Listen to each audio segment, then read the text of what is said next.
En même temps que les déserts pourront être rendus à la vie, les races de bestiaux, grâce à certains traitements atomiques, verront se développer leur qualité, leur poids et leur valeur.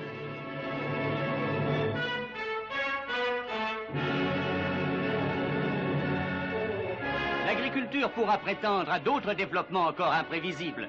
Des pluies atomisées donneront aux terres une fertilité jamais atteinte. Et les expériences faites prouvent que le temps de croissance pourra se réduire à quelques jours. Récoltes accélérées, épis géants, permettront de supprimer le nom même de famine. Verrons-nous cela au lieu du tragique champignon dont l'inquiétude humaine a maintenant pris la forme?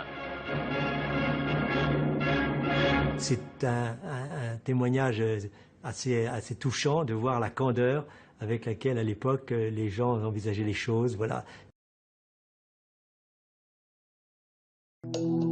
C'est dans ce climat d'enthousiasme que le général de Gaulle crée le commissariat à l'énergie atomique.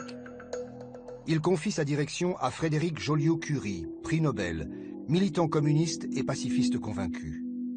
Mais en 1950, la guerre froide durcit les lignes. Joliot-Curie signe l'appel de Stockholm pour l'interdiction de la bombe atomique. Il est aussitôt relevé de ses fonctions, relevé de ses fonctions, relevé de ses fonctions.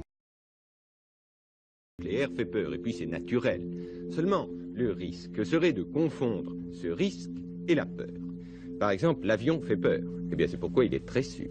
Seulement, l'automobile n'a jamais fait peur, et c'est pourquoi c'est une telle tueuse. Et pourquoi cela? Eh bien, parce que si nous avons peur, c'est que nous avons perçu le danger. Et si nous l'avons perçu à l'avance, alors des précautions ont été prises. De ce fait, le risque diminue, seulement notre sentiment de peur reste le même. Donc l'énergie nucléaire fait très peur, car elle comporte, et c'est vrai, de grands dangers. Seulement, il ne faut pas juger le nucléaire en fonction de notre peur, car celle-ci n'est pas un facteur de risque, mais de sécurité. En fait, l'inquiétant, ce serait qu'on n'ait pas peur de l'atome.